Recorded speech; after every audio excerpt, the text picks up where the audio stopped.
Scout guide शिबिराचे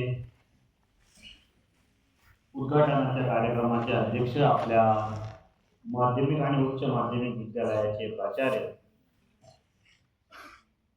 आणि एक उत्तम स्काउट मास्टर प्राचार्य दादासाहेब साळुंखे सर, या विद्यालयात कार्यरत असलेले सर्व स्काउट मास्टर, गाईड कॅप्टन आणि सर्व शिक्षक शिक्षकेतर बंधू आणि माझ्या स्काउटर आणि गायडर बालमित्रांनो,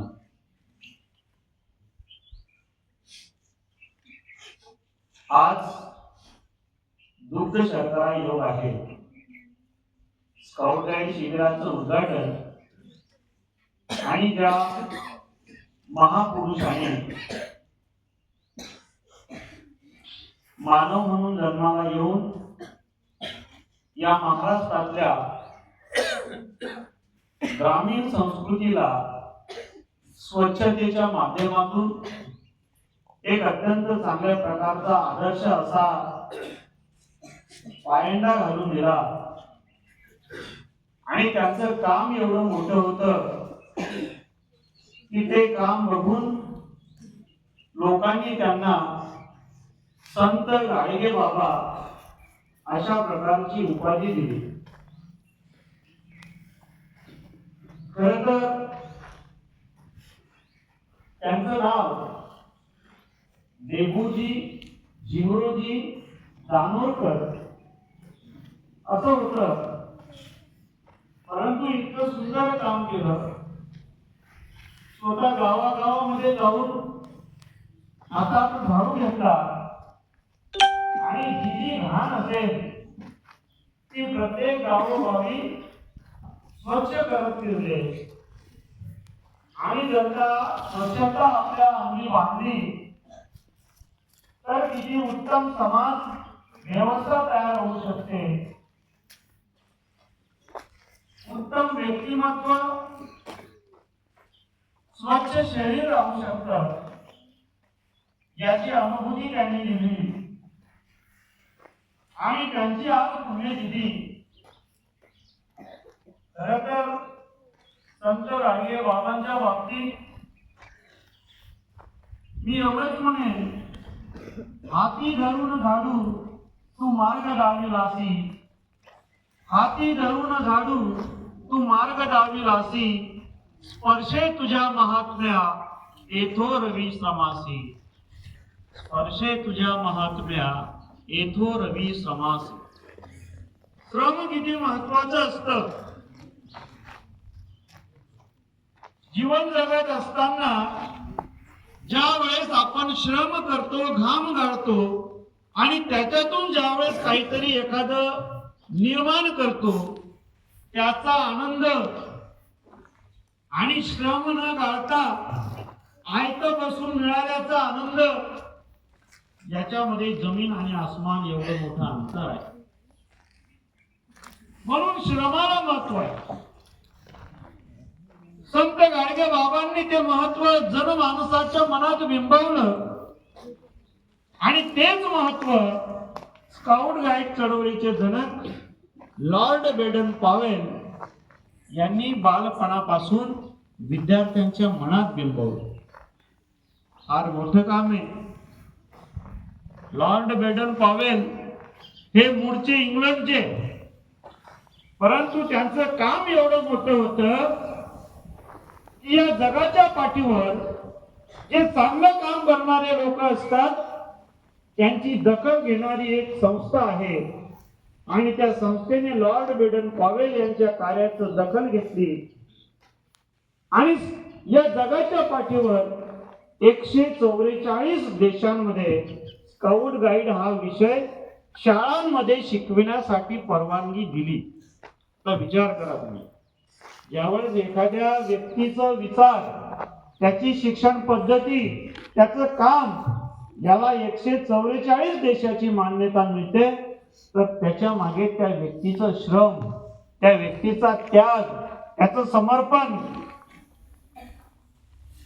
द वर्ल्ड इज माइन, हे विश्वाची माझे घर, मी म्हणजे माझ्या स्वतःपुरता, माझ्या कुटुंबापुरता मर्यादित नसून या विश्वातील जी मानव जात आहे त्या मानव जातीसाठी मी स्वतःला वाहून घेईन, अशा प्रकारचं काम लॉर्ड बेडन पॉवेल यांनी तर केलंच, परंतु त्यांच्यासोबत या कामामध्ये त्यांच्या अर्धांगिनी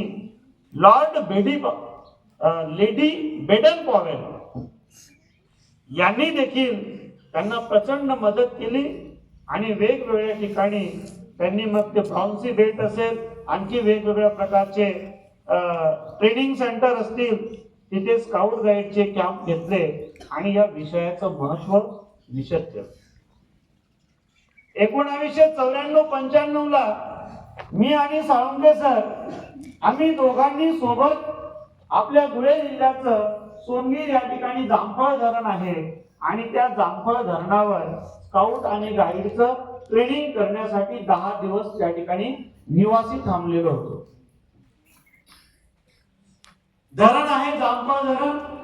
डिसेंबर महिना, अत्यंत गुलाबी थंडी आणि त्या गुलाबी थंडीमध्ये त्या ठिकाणी धरणाच्या पायथ्याशी 10 दिवस तंबू टाकून आम्ही थांबलेलो होतो.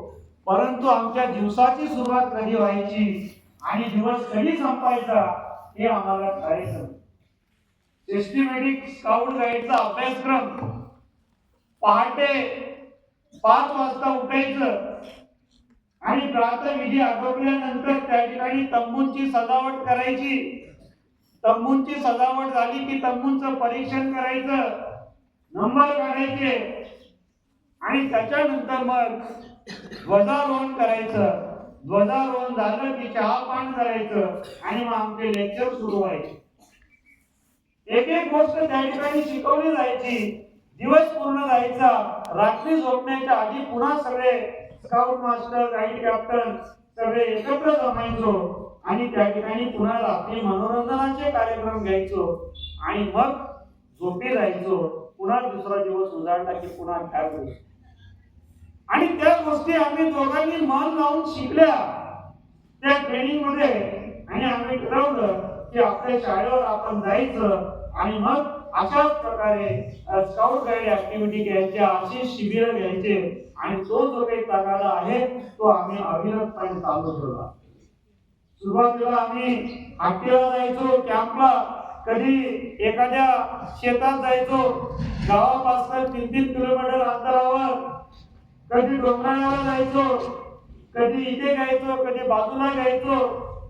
अशा प्रकारे ही स्काउट गाईडची शिबिर सातत्याने आपण घेतोय आणि जेणेकरून खरं तर या ठिकाणी तुम्हाला टिपे देवरे सरांनी तुमचं छानपैकी अनुभव कथन करून घेतलं. त्यांना पण धन्यवाद दिले पाहिजे. सुरुवातीला तुम्हाला वाटलं की सर आपल्याला उठवताय, बोलायला उठवताय, म्हणजे तुम्हाला ती एक प्रकारची शिक्षा वाटत होती. ऐन वेळेला बोलायला उठवतायत, मग काय बोलायचं काय सांगायचं. परंतु ज्यावेळेस पहिला उठला त्याने सांगितलं, दुसरा उठला, तिसरा उठला, चौथा उठला, 5वी उठली, एका मागून एक उठक केले आणि तुम्हाला स्वतःहून वाटायला लागलं की आपण पण जावं आणि आपला अनुभव कथन करावं. परंतु वेळेच्या अभावी आम्हाला सांगावं लागलं की सर आता थांबवा. म्हणजे असंच छान अनुभव. स्काउट ऍक्टिव्हिटी मध्ये तुम्हाला जे 9 नियम सांगितले जातात त्या 9 नियमांच्या आधारे एक परिपूर्ण, महाराज सरांनी छान सांगितलं, शिस्तीचं महत्व. शिस्त फार महत्वाची असते. पण कधी कधी काय होतं, जो शिस्त लावणारा असतो ना तो चुकीचा दिसतो.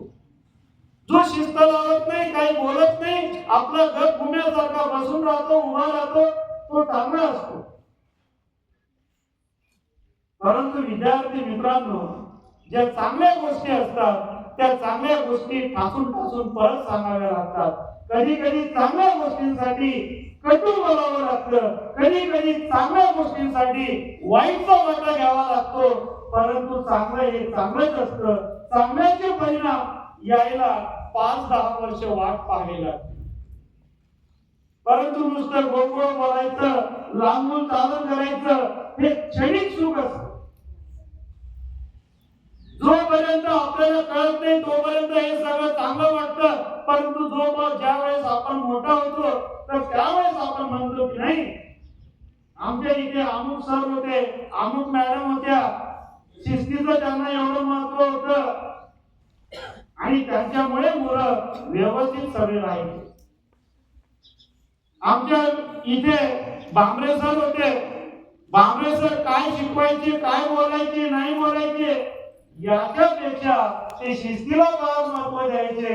आणि आता ते बांबरे सर रिटायर झाले, परंतु त्यांचे जे माजी विद्यार्थी आहेत त्यांना 25 वर्ष 30 वर्ष झाले. आता आम्ही माजी विद्यार्थ्यांचे मेळावे या ठिकाणी होतात, ते मुलं त्या शिक्षकांचं नाव काढतात, पण ज्यांनी शिक्षक केली नाही, ज्यांनी मुलांकडे लक्ष दिलं नाही, जे आपले जीव सांभाळून साईडला राहिले, त्यांचं कोणी नाव काढत नाही.